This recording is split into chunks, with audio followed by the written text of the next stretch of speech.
चलिए जानते हैं आज की देश और दुनिया की सिलेक्टेड काम की और 50 बड़ी खबरों को सिर्फ 10 मिनट में। पर अभी तक आपने इस वीडियो को लाइक नहीं किया है तो लाइक कर दीजिए, चैनल को भी सब्सक्राइब कीजिए।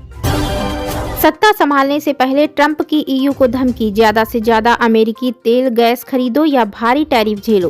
दोस्तों, अमेरिका के निर्वाचित राष्ट्रपति डोनाल्ड ट्रंप ने सत्ता संभालने से पहले यूरोपीय संघ को चेतावनी दी है कि अगर उन्होंने अमेरिका से बड़े पैमाने पर तेल और गैस की खरीदारी नहीं बढ़ाई तो उन्हें भारी टैरिफ का सामना करना पड़ेगा। ट्रंप ने कहा, मैंने यूरोपीय संघ से कहा कि वे अमेरिका के साथ अपने व्यापार घाटे की भरपाई तेल और गैस की बड़ी खरीद के जरिए करें, अन्यथा टैरिफ ही एकमात्र रास्ता है। दिल्ली में एफआईआर के बीच राहुल गांधी पर एक और संकट, केंद्र ने इलाहाबाद हाई कोर्ट से मांगा 8 हफ्ते का वक्त।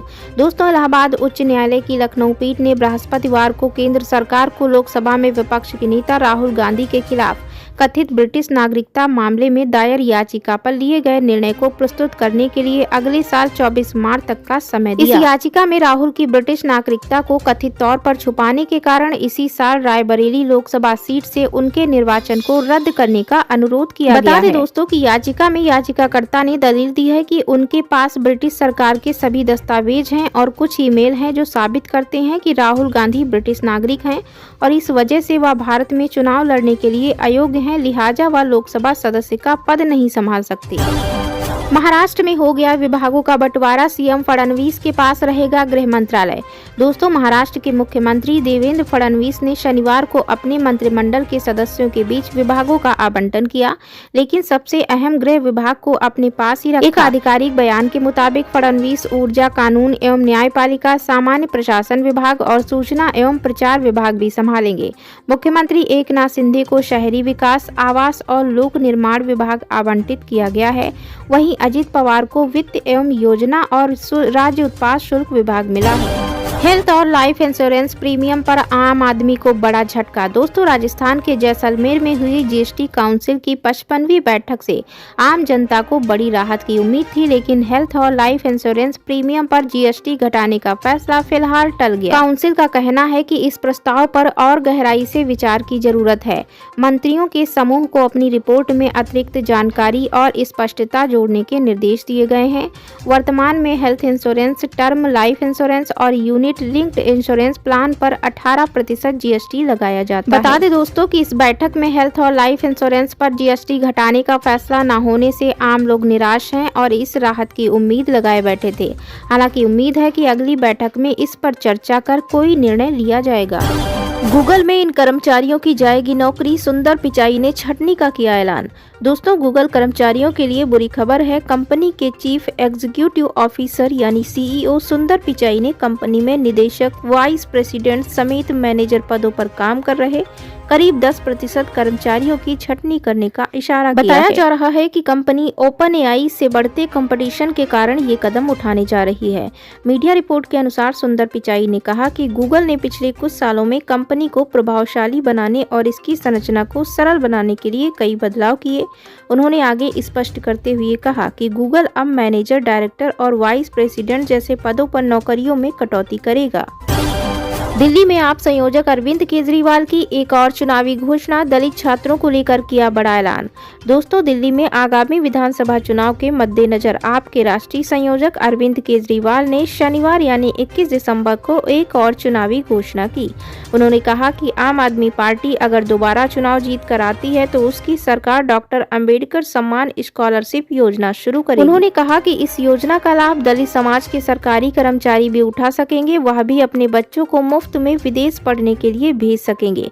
अरविंद केजरीवाल ने कहा, मैं चाहता हूं कि दलित समाज का कोई भी बच्चा पैसे की कमी की वजह से उच्च शिक्षा प्राप्त करने से वंचित न रह जाए। संसद धक्का मुक्की कांड की जांच करेगी क्राइम ब्रांच, फिर से सीन होगा रिक्रिएट, राहुल गांधी से भी होगी पूछताछ। दोस्तों, संसद में धक्का मुक्की कांड की जांच क्राइम ब्रांच को सौंप दी गई। दोनों मामलों की जांच शुरू हो चुकी है। बीजेपी की शिकायत में लोकसभा के नेता राहुल गांधी के खिलाफ एफआईआर दर्ज की गई है। बीजेपी ने कांग्रेस सांसद राहुल गांधी पर सांसदों को धक्का देने का आरोप लगाया था। धक्का मुक्की में घायल सांसदों महेश राजपूत और प्रताप सारंगी के बयान दर्ज किए जाएंगे। वहीं घटना की सीसीटीवी फुटेज और मोबाइल वीडियो की पड़ताल होगी। वहीं बता दें कि मीडिया के कैमरे की फुटेज भी सबूत के तौर पर जुटाई जाएगी। फुटेज इकट्ठा करने के लिए लोकसभा स्पीकर से इजाजत ली जाएगी। साथ ही बता दें कि बयान और फुटेज मिलने के बाद घटना स्थल पर सीन रिक्रिएट किया जा सकता है। राहुल गांधी और अन्य सांसदों को नोटिस भेजा जाएगा। शेख हसीना के खिलाफ आरोपों की जांच की समय सीमा बढ़ी, बांग्लादेशी ट्रिब्यूनल का फैसला। दोस्तों, बांग्लादेश के इंटरनेशनल क्राइम्स ट्रिब्यूनल ने मंगलवार को अपदस्थ प्रधानमंत्री शेख हसीना के खिलाफ मानवता के खिलाफ अपराधों के आरोपों की जांच पूरी करने की समय सीमा 2 महीने बढ़ा दी है। एक न्यूज रिपोर्ट में कहा गया कि ट्रिब्यूनल के अध्यक्ष न्यायमूर्ति गुलाम मुर्तजा मजूमदार की अगुवाई वाली 3 सदस्यीय पीठ ने आदेश पारित किया और जुलाई से अगस्त में छात्र नेतृत्व वाले विरोध प्रदर्शनों के दौरान नरसंहार के लिए हसीना और पूर्व मंत्रियों सहित 45 अन्य के खिलाफ दायर मामले में जांच पूरी करने के लिए समय सीमा 18 फरवरी तक बढ़ा दी है। दरअसल 77 वर्षीय हसीना अभूतपूर्व सरकार विरोधी प्रदर्शनों के बाद 5 अगस्त को भारत आ गयी। 5 अगस्त को छात्रों के खिलाफ भेदभाव के बैनर तले छात्रों के नेतृत्व वाली मानसून क्रांति ने बदलाव और जवाबदेही की तीव्र मांगों से प्रेरित होकर हसीना के 16 साल के शासन को उखाड़ फेंकने में सफलता प्राप्त की। लखनऊ के इस शख्स से जुड़ा है निकिता का नाम। अतुल सुभाष मामले में हुआ नया खुलासा। दोस्तों, बेंगलुरु में एआई इंजीनियर अतुल सुभाष की खुदकुशी का मामला पूरे देश में फैला हुआ है। अतुल सुभाष की पत्नी निकिता सिंघानिया को बेंगलुरु पुलिस ने गुरुग्राम और मां निशा सिंघानिया समेत भाई अनुराग को प्रयागराज से गिरफ्तार किया गया है। बता दें दोस्तों कि निकिता सिंघानिया ने भरण पोषण मामले को लेकर फैमिली कोर्ट में बयान दर्ज कराया है। उन्होंने कहा कि अतुल उन्हें बच्चे के नाम पर हर महीने कुछ पैसे भेजता था। जिस बैंक खाते में अतुल पैसा भेजता था वो लखनऊ का है। उसमें केयर ऑफ आरजे सिद्दीकी के नाम से पता दर्ज है।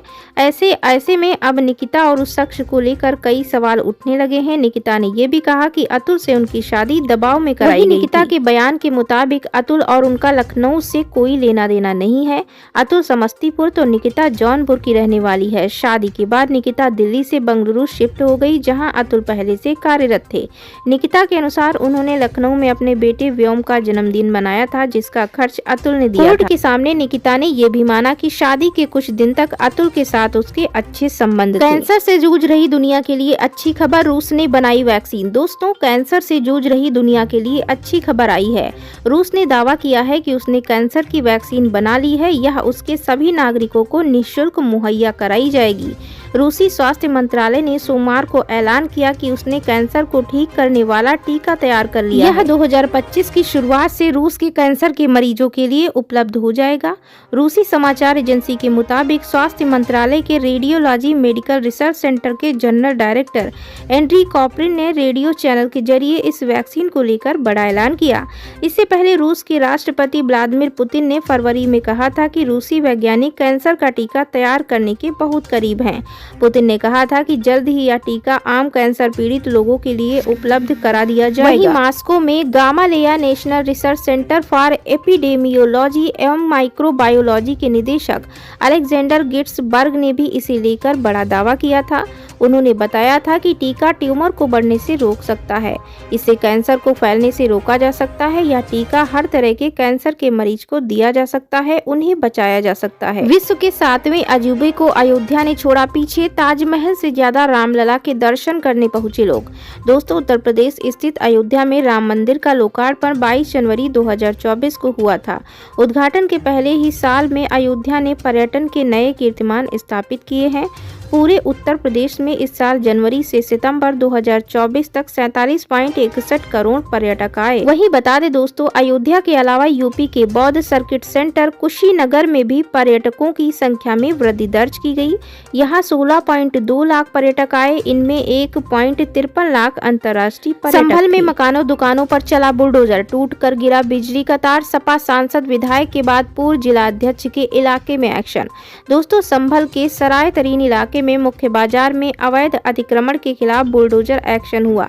इस कार्रवाई के दौरान एक बड़ा हादसा होते होते टल गया।